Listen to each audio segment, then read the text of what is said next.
MDH ಚನ masala. ಈಗ ಕಡಲೆ ಇರಲಿ, ಹಲಸಂಡೆ ಬೀಜ, ಕಪ್ಪು ಕಡಲೆ ಅಥವಾ ಬಿಳಿ ಕಡಲೆ, ಎಲ್ಲವೂ ಸ್ವಾದಿಷ್ಟವಾಗುತ್ತೆ. ಮೆಕ್ಕೆಜೋಳ ಬೆಳೆಗಾರರ ಸಮಸ್ಯೆಗೆ ಸಿಎಂ ಸೂಚನೆ. ಮನ್ರೇಗಾ ಹೆಸರು ಬದಲಾವಣೆ ಖಂಡಿಸಿ ಪ್ರತಿಭಟನೆ. ರಕ್ತದಲ್ಲಿ ಅರಳಿದ ಕುಮಾರಣ್ಣನ ಭಾವಚಿತ್ರ. ತಹಶೀಲ್ದಾರ್ ಕಚೇರಿಗೆ ಬಾಂಬ್ ಬೆದರಿಕೆ, ಇಮೇಲ್. ಇನ್ನು ಬಿಸಿಯೂಟದಲ್ಲಿ ಹುಳುಗಳು, ಡಿಸಿ ಪರಿಶೀಲನೆ. ಇದೆಲ್ಲವನ್ನು ನೋಡೋಣ ಸಮಗ್ರ ನ್ಯೂಸ್ ಟಾಪ್ 9 ನಲ್ಲಿ. ಮೆಕ್ಕೆಜೋಳ ಬೆಳೆಗಾರರ ಸಮಸ್ಯೆ ಇನ್ನೂ ಬಗೆಹರಿಯುತ್ತಿಲ್ಲ. ಸಮಸ್ಯೆ ಬಗೆಹರಿಸಲು ಸಿಎಂ ಸಿದ್ದರಾಮಯ್ಯ ಸೂಚನೆ ನೀಡಿದ್ದು 2-3 ಜಿಲ್ಲೆಯಲ್ಲಿ ಸಮಸ್ಯೆ ಬಗೆಹರಿದಿಲ್ಲ. ಹೀಗಾಗಿ ಸಿಎಸ್ ಜೊತೆ ದೂರವಾಣಿ ಕರೆ ಮೂಲಕ ಸಿಎಂ ಮಾತನಾಡಿದ್ದು ತಕ್ಷಣ ಸಮಸ್ಯೆ ಬಗೆಹರಿಸಲು ಸೂಚಿಸಿದ್ದಾರೆ. ಕೆಎಂಎಫ್ನಿಂದ ಎಷ್ಟು ಖರೀದಿಯಾಗಿದೆ? ಪೌಲ್ಟ್ರಿ ಫಾರ್ಮ್ ಅವರು ಸರಿಯಾಗಿ ಖರೀದಿ ಮಾಡ್ತಿಲ್ವಾ? ಖರೀದಿ ಮಾಡಿದವರ ಮೇಲೆ ಕ್ರಮ ವಹಿಸಿ ಅಂತ ಸಿಎಂ ಖಡಕ್ ಸೂಚನೆ ನೀಡಿದ್ದಾರೆ.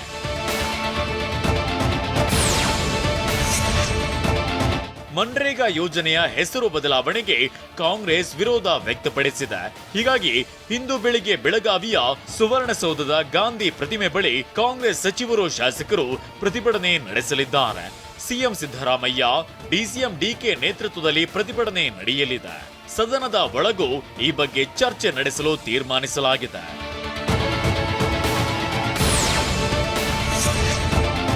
ಕೇಂದ್ರದ ಅನ್ಯಾಯದ ವಿರುದ್ಧ ಸಚಿವ ಪ್ರಿಯಾಂಕ್ ಖರ್ಗೆ ಹರಿಹಾಯ್ದಿದ್ದಾರೆ. ಇದು ಗಾಂಧಿ ಹೆಸರನ್ನಷ್ಟೇ ಅಲ್ಲ, ಸ್ವರಾಜ್ಯದ ಕನಸು ಹೊಸಕ್ಕೆ ಹಾಕುವ ಯತ್ನ ಅಂತ ಎಕ್ಸ್ ಖಾತೆಯಲ್ಲಿ ಪೋಸ್ಟ್ ಹಾಕಿ ಆಕ್ರೋಶ ವ್ಯಕ್ತಪಡಿಸಿದ್ದಾರೆ. ನರೇಗಾ ಯೋಜನೆ ದುರ್ಬಲಗೊಳಿಸುವುದರ ವಿರುದ್ಧ ಹೋರಾಡ್ತೇವೆ. 3 ವರ್ಷದಲ್ಲಿ ನರೇಗಾ ಯೋಜನೆಗೆ ನೀಡಲಾಗ್ತಿದ್ದ ಮಾನವ ದಿನ ಕಡಿತಗೊಳಿಸಿದೆ. ಗ್ರಾಮೀಣ ಉದ್ಯೋಗ ಖಾತ್ರಿ ಯೋಜನೆ ಬಡಜನರ ಔದ್ಯೋಗಿಕ ಹಕ್ಕು. ಕೇಂದ್ರ ಸರ್ಕಾರ ಬದಲಿಸಲು ಹೊರಟಿರೋದು ಅಕ್ಷಮ್ಯ ಅಪರಾಧ ಅಂತ ಕುಟುಕಿದ್ದಾರೆ.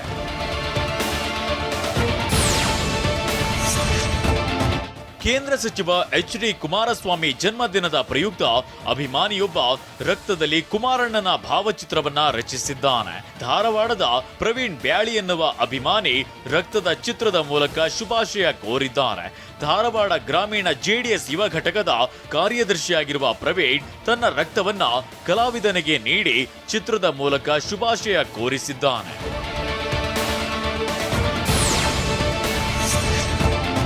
ಕಾರವಾರ ತಹಶೀಲ್ದಾರ್ ಕಚೇರಿಗೆ ಬಾಂಬ್ ಬೆದರಿಕೆ ಇಮೇಲ್ ಕಳುಹಿಸಲಾಗಿದೆ. ಸಿಬ್ಬಂದಿ ಹೊರಗೆ ಕಳುಹಿಸಿ ಪೊಲೀಸರು ತಪಾಸಣೆ ನಡೆಸಿದ್ರು. ತಪಾಸಣೆ ವೇಳೆ ಸ್ಫೋಟಕ ವಸ್ತುಗಳು ಪತ್ತೆಯಾಗಿಲ್ಲ. ಭಟ್ಕಳದಿಂದ ಕಾರವಾರಕ್ಕೆ ಆಗಮಿಸಿದ ಶ್ವಾನದಳದವರು ಪರಿಶೀಲನೆ ನಡೆಸಿದ್ರು. ತಹಶೀಲ್ದಾರ್ ಕಚೇರಿಗೆ SP MN ದೀಪನ್ ಭೇಟಿ ನೀಡಿ ಪರಿಶೀಲಿಸಿದ್ರು. ಕಚೇರಿಗೆ CCTV, ಮೆಟಲ್ ಡಿಟೆಕ್ಟರ್ ಅಳವಡಿಕೆಗೆ ಸೂಚಿಸಿದ್ರು.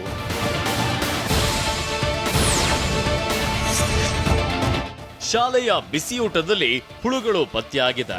ಈ ಬಗ್ಗೆ ಮಾತನಾಡಿದ ಕೊಪ್ಪಳ ಜಿಲ್ಲಾಧಿಕಾರಿ ಸುರೇಶ್ ಇಟ್ನಾಳ್, ಶಾಲೆಗೆ ಭೇಟಿ ನೀಡಿ ಪರಿಶೀಲನೆ ನಡೆಸಿದ್ದೇವೆ. ಈಗಾಗಲೇ ಅಡುಗೆ ಸಿಬ್ಬಂದಿಯನ್ನ ತೆಗೆದುಹಾಕಲಾಗಿದೆ. ಮುಂದೆ ಈ ರೀತಿ ಆಗದಂತೆ ಎಚ್ಚರಿಕೆ ವಹಿಸ್ತೇವೆ. ನಾವು ಗೋಡೌನ್ಗೆ ಭೇಟಿ ನೀಡಿ ಪರಿಶೀಲನೆ ನಡೆಸಿದಾಗ ಯಾವುದೇ ಹುಳುಗಳು ಕಂಡು ಬಂದಿಲ್ಲ. ಕೆಲವು ಕಡೆ ವಿಡಿಯೋಗಳನ್ನ ಎಡಿಟ್ ಮಾಡಲಾಗಿದೆ ಅಂತ ಹೇಳಿದ್ದಾರೆ. ಬಟ್ ಈ ರೀತಿ ಪುನರಾವರ್ತನೆ ಆಗದೇ ಇರೋ ರೀತಿ ಎಲ್ಲ ಕಡೆಗೂ ಕೂಡ ಕಟ್ಟುನಿಟ್ಟಿನ ಕ್ರಮವನ್ನು ತೆಗೆದುಕೊಳ್ಳೋದಕ್ಕೆ ಈಗಾಗಲೇ ನಾವು BO ಅವರಿಗೆ, DDP ಅವರಿಗೆ ಮತ್ತು ಬಿಸಿ ಊಟದ ಇತರೆ ಅಧಿಕಾರಿಗಳಿಗೆ ನಿರ್ದೇಶನವನ್ನು ನೀಡಿದ್ದೀವಿ. ಜೀವ ಭಯದಿಂದ ಬೀದರ್ SP ಕಚೇರಿಗೆ ನವದಂಪತಿ ಬಂದ ಘಟನೆ ನಡೆದಿದೆ. ಡಿಸೆಂಬರ್ 12ರಂದು ಬೀದರ್ ಉಪ ನೋಂದಣಾಧಿಕಾರಿ ಕಚೇರಿಯಲ್ಲಿ ಸಂಗೀತ ಮತ್ತು ಪ್ರವೀಣ್ ವಿವಾಹವಾಗಿದ್ರು.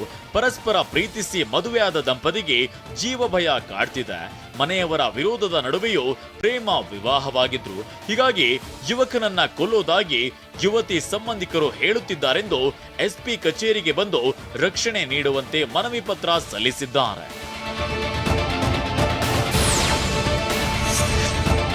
ಹಾಡಹಗಲೇ 20 ಲಕ್ಷ ಹಣ ಮತ್ತು 20 ಲಕ್ಷ ಮೌಲ್ಯದ ಚಿನ್ನಾಭರಣ ಕಳವು ಮಾಡಲಾಗಿದೆ. ಬೆಂಗಳೂರಿನ ಭಾರತ್ ನಗರದ ಮುನೇಶ್ವರ ಬಡಾವಣೆಯಲ್ಲಿ ಕಳ್ಳತನ ಮಾಡಲಾಗಿದೆ. SLV ಕಾಂಡಿಮೆಂಟ್ಸ್ ನಡೆಸುತ್ತಿರುವ ಹಾಸನ ಮೂಲದ ಮಾಯಣ್ಣಗೌಡ ಬೆಂಗಳೂರಿನಲ್ಲಿ ಸಣ್ಣದೊಂದು ಮನೆ ಖರೀದಿಸುವ ಕನಸು ಕಂಡಿದ್ರು. ಊರಲ್ಲಿ ಸಾಲ ಮಾಡಿ ತಾಯಿ ಉಳಿತಾಯ ಹಣ ಸೇರಿಸಿ ಮನೆಯಲ್ಲಿಟ್ಟಿದ್ರು. ಮನೆ ಬೀಗ ಮುರಿದು ನುಗ್ಗಿದ ಕಳ್ಳರಿಂದ ಬೀರುವಿನಲ್ಲಿದ್ದ ಹಣ ಕಳವು ಮಾಡಿದ್ದಾರೆ.